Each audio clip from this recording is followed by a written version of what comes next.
West Bus Operating Facility is the largest operating facility here within the Metropolitan Transit Authority. Our operators travel millions of miles every month. We have the largest fleet. We carry the largest number of passengers, so therefore safety is always going to be our #1 priority. We're about to pre-trip bus 1534 on the start of my run, which is 401, which is the beach nut run.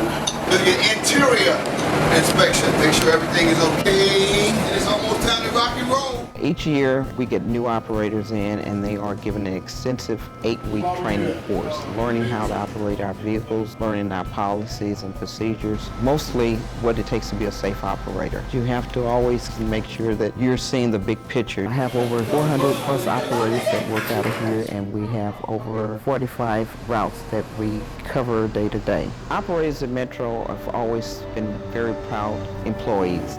They are the backbone of what this company, that makes this company tick.